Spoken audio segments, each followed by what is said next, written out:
Au menu de cette édition, une opérette interprétée par 250 élèves français et allemands. Cela se passait à Metz. La renaissance d'un estaminet dans un petit village du Pas-de-Calais. L'aventure de deux amis cuisiniers. Et on commence à Nantes où les éboueurs sont en colère. La métropole a décidé d'abolir ici aussi le fameux système du fini-parti. Ils vont devoir effectuer de vraies journées de 7 heures, ce qui passe mal chez certains. D'ordinaire, ils effectuent la collecte au pas de course.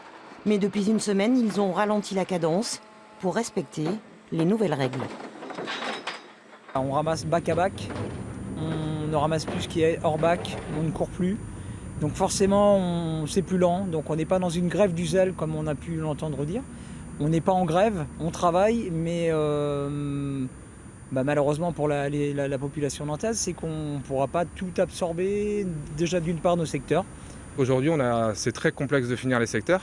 Donc de ça aujourd'hui, il s'avère qu'on se rend bien compte que les usagers sont peut-être mécontents de ça, mais c'est pas le vouloir des agents. Hein. Résultat, dans certaines rues de Nantes, les bacs sont pleins à craquer. C'est vrai que ça commence à déborder de tous les bords, hein, c'est embêtant. On était tellement habitués à avoir nos éboueurs tous les mardis et tous les vendredis. Ce qui passe mal, c'est l'annonce par Nantes Métropole de l'arrêt du principe du fini-parti. Un mode de fonctionnement historique qui permettait aux salariés de quitter le travail une fois la tournée terminée, sans obligation de respecter les 7 heures de présence quotidienne. Ça laissait la porte ouverte à beaucoup de précipitations et un taux d'accidentologie, d'absentéisme, d'usure professionnelle caractérisé. Et donc, nombreux sont les villes et les métropoles qui, désormais, bien évidemment, ont décidé de mettre fin à ce fini-parti ou à ce fini-quitté. La future organisation sera mise en place en octobre prochain. Des réunions d'information, voire de négociation, auront lieu dans les semaines à venir entre les organisations syndicales et la métropole. Rencontre à présent avec un couple de créateurs de mode à Metz. Leurs vêtements sont conçus et fabriqués dans une démarche éco-responsable et chacune de leurs collections est réalisée en collaboration avec un artiste contemporain. Un couple en pleine création.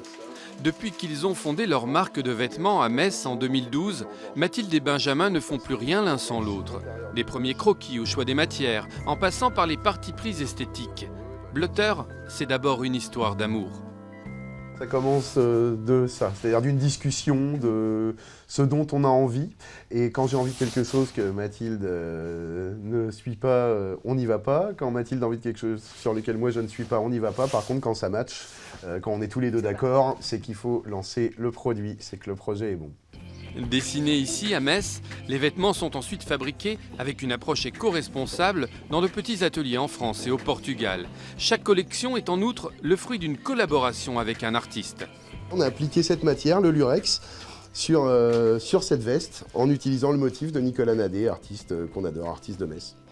À Metz, le couple expose souvent ses créations dans des galeries, aux côtés d'œuvres d'artistes comme Jean-Christophe Massinon, qui fit partie de l'aventure.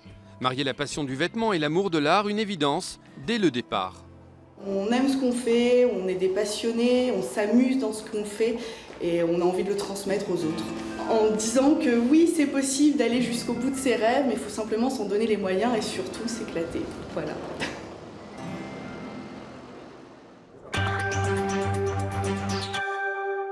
Le pari de deux amis, deux cuisiniers qui ont décidé de faire revivre l'estaminet de leur village au cœur du parc régional des Caps et Marais d'Opale. Ils espèrent en faire une étape pour les touristes. Les habitants, eux, sont ravis de voir rouvrir ce lieu de vie. Carbonade, on l'a fait avec la viande du boucher du village. Et la chimée bleue. Appliqué en cuisine, Sébastien, 38 ans. En salle, aux petits soins avec les clients, Luc Charles, 35 ans. Merci. Il vous faut quoi que ce soit, si vous avez un petit peu de pain, s'il vous plaît. Bien sûr. Merci. Ces deux amis sont cuisiniers. Après avoir travaillé dans la France entière pendant de nombreuses saisons, ils ont souhaité revenir dans leur région d'origine, le Nord-Pas-de-Calais. Depuis janvier, ils ont repris cet estaminet à Sercq. Ça représente un rêve. Hein. Ça représente juste un rêve parce qu'avec avec tonton Luc, ça fait des années qu'on se dit ce serait bien, hein, là, on commence à bien s'entendre, ça fait 20 ans qu'on se connaît. Et du coup, on a toujours eu envie de créer quelque chose ensemble. On voulait travailler d'abord avec des producteurs locaux.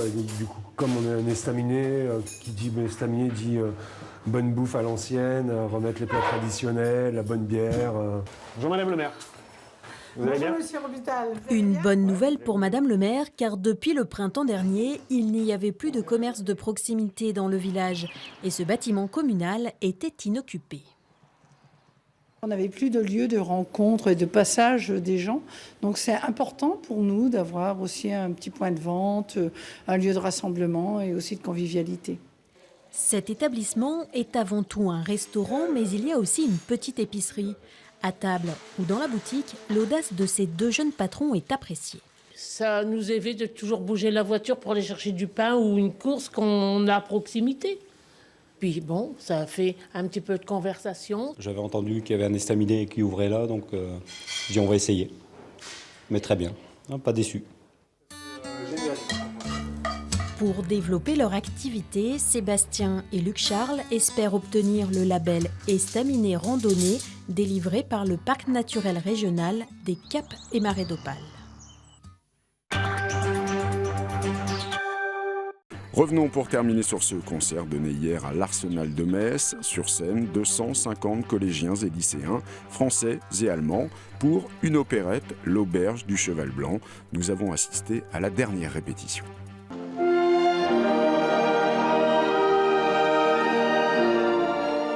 Dernière répétition avant le spectacle. Acteurs, danseurs, musiciens et chanteurs jouent une opérette en 3 actes, L'Auberge du Cheval Blanc. Sur scène, 250 collégiens et lycéens français et allemands de Metz, Forbach et Volklingen. C'est ça que je trouve ça magique et très intéressant, c'est de pouvoir partager, même si on n'a pas la même langue, même si on parle différemment, c'est pas grave, on se comprend avec la musique et c'est ça finalement qui est très sympa dans ce projet. Les artistes se sont rencontrés à 7 reprises depuis le début de l'année, accueillis pour l'occasion au lycée Faber. Une découverte pour les élèves de Volklingen, bien au-delà de la musique. Je suis sûr qu'ils vont comprendre quelque chose sur la France. On répète par exemple à Faber. C'est très bizarre, on les voit dans la cantine et ils doivent manger correctement, c'est-à-dire avec un yaourt, avec un fromage à la française. Ils découvrent plein de choses. Année après année, de puissants liens d'amitié se sont ainsi tissés. Bien, avec les temps qui courent, ça fait vraiment du bien de se retrouver, différentes nations, différents lycées. Même si c'est très proche, c'est quand même une culture différente et ils apprennent à vivre ensemble.